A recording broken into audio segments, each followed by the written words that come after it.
मां पार्वती ने लिया था छिन्नमस्ता अवतार, जानिए रोचक कथा। माता पार्वती को लेकर काफी कथाएं प्रचलित है।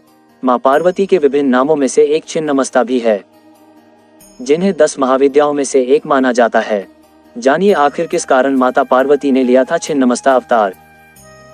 इस कारण मां पार्वती ने लिया था छिन्नमस्ता अवतार, जानिए रोचक कथा। मां सती की 10 महाविद्याओं में से एक मां छिन्नमस्ता को है, जो छठी महाविद्या मानी जाती हैं। साल में पड़ने वाली 2 गुप्त नवरात्र के दौरान छिन्नमस्ता की पूजा करना शुभ माना जाता है। मां छिन्नमस्ता का स्वरूप काफी भयानक माना जाता है, क्योंकि उन्होंने अपने इस स्वरूप में एक हाथ में किसी दूसरे का नहीं बल्कि खुद का ही कटा हुआ सिर पकड़ा हुआ है और उनकी गर्दन में 3 धाराएं बहती हुई नजर आती है। माना जाता है कि मां छिन्नमस्तिका के इस स्वरूप की पूजा करने से हर तरह के कष्टों से छुटकारा मिल जाता है और व्यक्ति अपार सफलता प्राप्त करता है।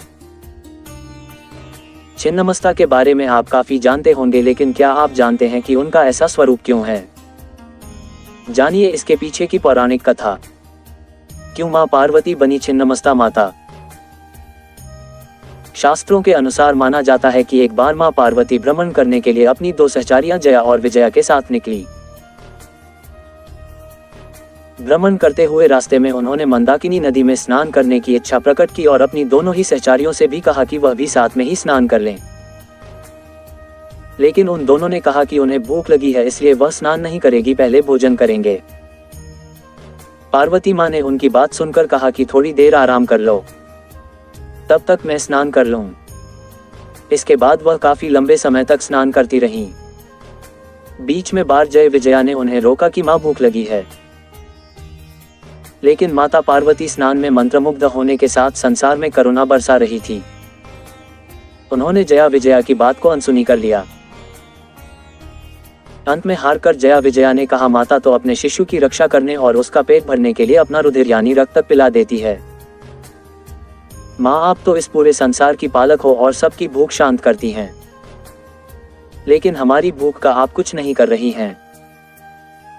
उनकी इस बात को सुनकर मां पार्वती काफी क्रोधित हो जाती है और नदी से बाहर निकल आती है।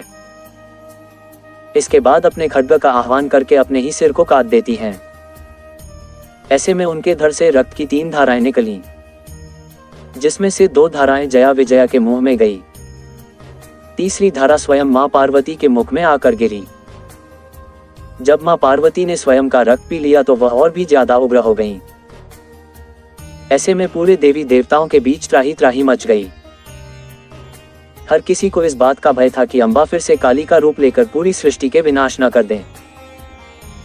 इसके बाद फिर एक बार भगवान शिव से इस समस्या का समाधान निकाला। शिव जी ने कबंध का रूप धारण किया और देवी के प्रचंड स्वरूप को शांत किया। तब से मां पार्वती का नाम छिन्नमस्ता पड़ गया। इसी तरह की कहानी और कथा सुनने के लिए हमारे YouTube चैनल BGS टाइम को सब्सक्राइब कर लें। धन्यवाद। जय महादेव, जय माता पार्वती।